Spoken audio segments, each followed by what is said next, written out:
It's no secret that mercury has numerous harmful effects on your health and the environment. With all 50 states having advisories against mercury consumption, you'd think dangerous exposures would be few and far between.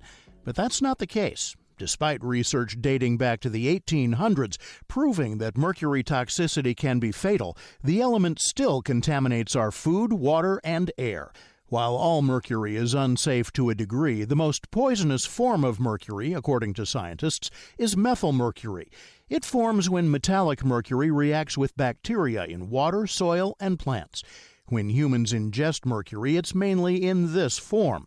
Dr. Charles Driscoll explains a unique property of methylmercury that puts humans at an even greater risk of harm. Methylmercury increases up the food chain. So to give you an idea of the effects, if you take the increase in the concentration of methylmercury in water to the concentration that you might find in a game fish, the methylmercury concentrations would increase by a factor of on the order of 10 million.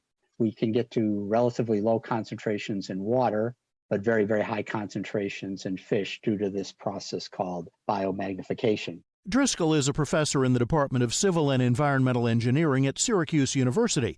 He says fish are the most common source of methylmercury exposure, which leads to an elevated risk of numerous health effects for frequent consumers. Originally, we thought that the effects of mercury were largely in terms of developmental effects, primarily for unborn children or young children who have developing neurological systems. So historically, that's been the major concern.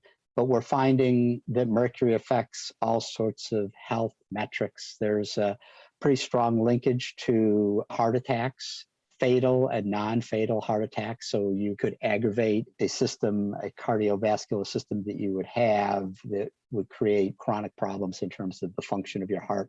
In addition to heart attacks, a new study published in Cancer Causes and Control reveals a connection between fish consumption and an increased chance of developing melanoma, a type of skin cancer. However, a long-term exposure isn't the only threat. If too much mercury is ingested at once, there's a risk of contracting mercury poisoning, which can have debilitating symptoms. Some of the earliest complaints are people who experience a tingling around their face and tongue, or pins and needles in their feet. And one of the odd symptoms we've heard several times is, I feel like I'm walking on broken glass. Some of the people have noticed that their gait is awkward, that they can't run, that they're worried about falling. That's Dr. Michael Goshfeld, Professor Emeritus of Biomedical and Health Sciences at Rutgers University. He explains how mercury poisoning can be life-changing. One of the women we evaluated years ago was a guitarist, and she said her strums she couldn't do her strums anymore. She noticed them getting more and more awkward, and she began, just twanging on the guitar rather than finger picking. And she ate fish every day and had a particular preference for tuna and swordfish. But fish aren't the only culprit. Both Goshfeld and Driscoll explain how exposure can come from unexpected sources. The other biggie is probably rice. And it's largely because we talked about the formation of this chemical methylmercury. So it usually occurs in wetlands. So rice is produced in paddies, and it has the environment where there can be a lot of production of methylmercury. And though humans usually contact mercury in food sources, the substance is heavily present and dangerous in our environment. In the environment, methylmercury can accumulate and can be problematic in the food chain. One of the things that's occurred in South America, harder to document here because we don't have the same kind of deforestation now. Our deforestation took place centuries ago. But in the Amazon, where there's a lot of deforestation, the flooding, mercury that occurs naturally in the soil is getting converted to methylmercury, where it didn't exist as methylmercury before. It then cycles through vegetation, affecting nearly all components of an ecosystem. It's taken up by plants like carbon dioxide, so it's taken up in the leaves. And so these massive forests in the tropics with these huge canopies take up massive amounts of mercury, and cause local contamination within these very, very large, pristine forest systems. And then when that leaf matter breaks down, it releases mercury to the environment, gets taken up by bugs and birds and so on and so forth, and contributes to some of the local contamination. Driscoll says this process creates a significant issue, but it's not the only problem. Another common form of exposure comes from a global industry. The biggest source of mercury globally is through small-scale gold mining.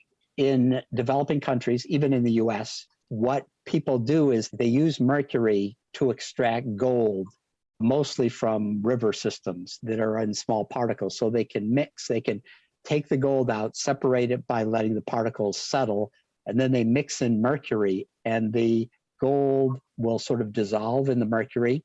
And then is extracted by boiling off the mercury, which exposes miners to toxic fumes. Due to the prevalence of gold mining in countries such as Peru, Brazil, and Sierra Leone, these regions are highly vulnerable to mercury's harmful effects. And though mining is a main source of exposure, communities without this industry still face frequent contact with mercury. Driscoll says the ones most at risk are fishing, low-income, and indigenous communities. If you look at the groups that are catching the fish and consuming the fish, a lot of them are low-income families that need the protein, and a lot of them are groups that really consumption of fish is part of their culture, part of their cultural identity. And it's very hard for them to get away from that. And so I think that there's a variety of factors, but if you look across the statistics of exposure to mercury, minority groups typically have a disproportionate exposure. Native American communities, Asiatic communities in particular, have very, very high exposure to mercury. And I think those are in part because of cultural considerations. With the health and safety of so many groups endangered by this toxic substance, it begs the question, how has the government responded to this issue?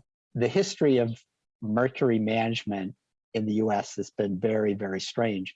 Originally, it was decided in the Obama administration to control mercury emissions from power plants. Power plants had historically been an uncontrolled sources of mercury. And then that was reversed in the Trump administration, even though all the power plants basically had implemented their emission controls. And now in the Biden administration, they are considering reinstating that. So the government has sort of flip-flopped back and forth. And it even dates back to the Bush administration, these flip-flops. So it's been a very inconsistent approach. Driscoll says the erratic policies are due to an incorrect cost-benefit analysis by the U.S. Environmental Protection Agency. In their evaluation, the agency overestimated the costs while underestimating the benefits. Driscoll says the final assessment made it seem like lowering mercury emissions was an expensive project for such a seemingly small gain. With environmental exposures, inconsistent government policy, and cultural norms of fish consumption, both Goshfeld and Driscoll say that mercury will always be present in the U.S. However, there are ways to protect yourself from the chemical's most harmful effects. If you eat fish very frequently, you really need to pay attention to low mercury fish. And the high mercury fish, it seems to be fairly well known nowadays. The high mercury fish are the large predatory fish such as swordfish, shark, large tuna, and even large bass. Whereas the low mercury fish, these are ones that are low on the food chain. Salmon is a particularly good example, but some of the high oily fish like sardines also have benefits as well. Goshfeld recommends checking the FDA website to see a full list of mercury levels across various fish types. But he reminds us that the occasional consumption of high mercury fish won't do any significant damage. If you eat fish infrequently, less than once a week, if you eat fish frequently, you can occasionally splurge on a tuna steak without probably having any harm. Now, I don't recommend that during pregnancy, because during pregnancy, if you do get a bolus or a large dose of mercury on a particular day, we don't know that that's a safe thing to do.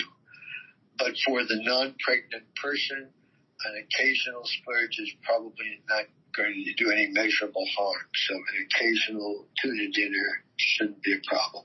Some of these serious mercury cases we've seen them in people who eat tuna sushi every day. He also says that for infrequent consumers, eating fish can actually have some health benefits. Overall, there's substantial evidence in a number of epidemiologic studies that people who eat fish with some frequency, up to about twice a week, experience health benefits when compared to people who eat fish rarely. These health benefits include improved cardiovascular health and a reduced risk of developing autoimmune diseases.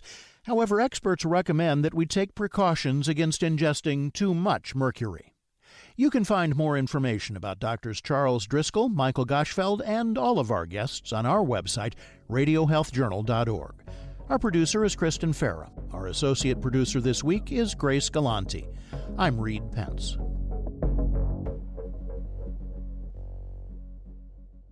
Coming up next week on Radio Health Journal. I think we've been aware of microplastics longer than we care to admit. The nearly invisible problem with plastic. Then have you thought about the future of public safety? I think that we're at a point in history, actually, where we can transform something that is a human right and a human need. All that and more on Radio Health Journal. I'm Nancy Benson, host of Radio Health Journal. If you enjoy listening to Radio Health Journal, you'll also like our sister show, Viewpoints, which covers a wide array of topics from education to history to the environment. Here's a preview of what they're covering this week on Viewpoints. There was a kid from South Philly, a third floor walk-up, that left me standing at mid-court before 10 or 11,000 fans. One man's journey from fighting to play in the NBA to becoming Coach of the Year. Then, for those kids' parents, that white t-shirt would have been seen as underwear. So for them to wear it out the house sort of by itself would have kind of raised eyebrows, which no doubt they were keen to do. The evolution of the classic white tee. I'm Marty Peterson. And I'm Gary Price. These stories in depth this week on your public affairs magazine, Viewpoints. Listen to Viewpoints on your favorite radio station and subscribe and listen to shows anytime on Apple Podcasts and Google Play. And that's Radio Health Journal for this week. Follow us on Twitter, Facebook, and Instagram to learn more. And check Apple Podcasts, Google Play, and Spotify for a library of past programs. Plus, you'll always find previous segments and information about our guests at radiohealthjournal.org. Join us again next week for another edition of Radio Health Journal.